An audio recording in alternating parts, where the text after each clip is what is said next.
पश्चिम बंगाल विधानसभा चुनाव को लेकर सियासी बयानबाजी तेज हो गई है। फिलहाल सत्ता पक्ष और विपक्ष के बीच बंगाल में घुसपैठियों को पनाह देने को लेकर आरोप प्रत्यारोप जारी है। केंद्रीय गृह मंत्री अमित शाह ने मंगलवार को आरोप लगाया कि पश्चिम बंगाल की ममता बनर्जी सरकार चुनावी लाभ के लिए बांग्लादेशियों की घुसपैठ को बढ़ावा दे रही है। शाह के आरोपों पर सीएम ममता बनर्जी ने कड़ा पलटवार करते हुए अमित शाह की तुलना दुशासन से कर दी। उन्होंने कहा कि बंगाल चुनाव आते ही शकुनी के चेले यहाँ आ जाते हैं। একজন দুঃশাসন এসছেন বাংলায়। ভোট আসলে দুর্যোধন আর দুঃশাসনরা আসেন,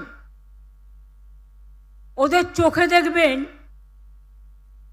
দু চোখে দেখলেই আতঙ্ক হবে, এই বুঝি কিছু ক্ষতি করতে এলো রে, এলো রে, এলো রে, এলো রে, গেল রে, গেল রে, গেল রে।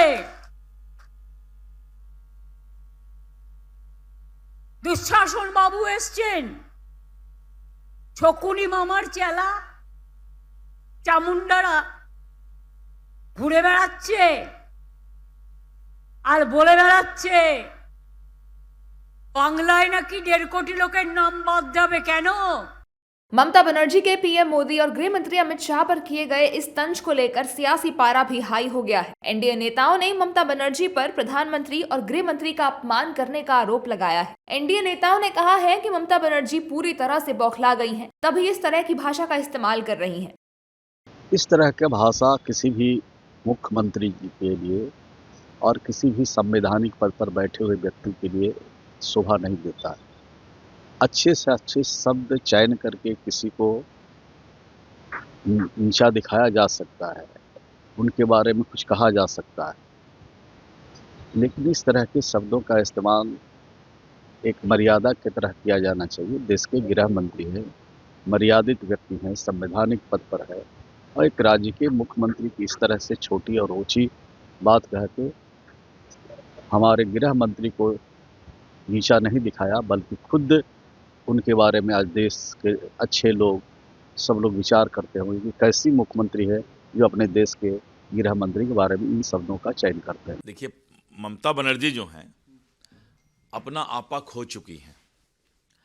अब उनको जमीन खिसकता हुआ नजर आ रहा है, और जिस तरह से ममता बनर्जी ने घुसपैठियों को समर्थन दिया है, उसको बचाने का प्रयास किया है, वो बंगाल की जनता कभी पसंद नहीं करेगी। देखिए, ममता जी अब बदहवासी के सारे कीर्तिमान तोड़ रही हैं।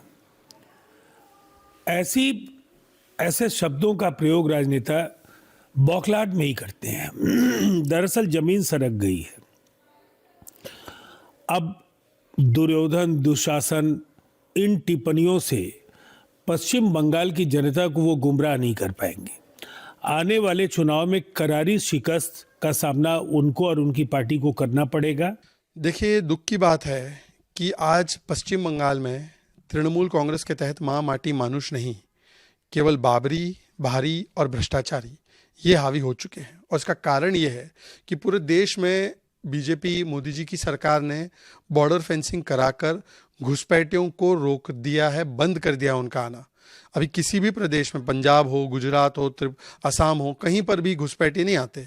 परंतु बंगाल में जो 400-450 किलोमीटर बीएसएफ को चाहिए, वो उनको जगह दी नहीं जाती, और कोलकाता हाईकोर्ट फटकार लगाता है।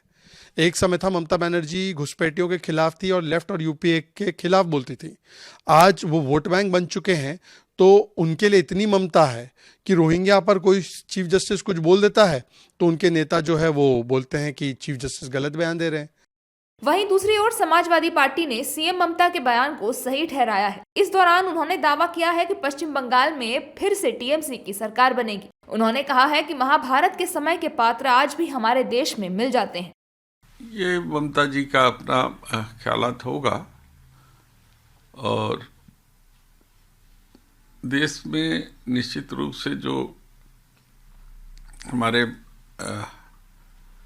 महापुराण हैं, ग्रंथ हैं, उसके पात्र का कैरेक्टर भी विभिन्न जगहों पर दिखाई देता होगा, इसलिए उन्होंने ऐसी बात कही होगी। आदरणीय ममता दीदी लगातार बंगाल में काम कर रही हैं। हमें उम्मीद है कि एक बार फिर से पश्चिम बंगाल में तृणमूल कांग्रेस 2/3 बहुमत के साथ सरकार बनाएगी। पश्चिम बंगाल की मुख्यमंत्री ममता बनर्जी ने ये भी आरोप लगाया कि एसआईआर एआई की मदद से किया जा रहा है, जो कि एक बड़ा घोटाला है। साथ ही उन्होंने चेतावनी दी है कि अगर मतदाता सूची से किसी एक भी वैध मतदाता का नाम हटाया गया तो तृणमूल कांग्रेस दिल्ली में निर्वाचन आयोग के कार्यालय का घेराव करेगी।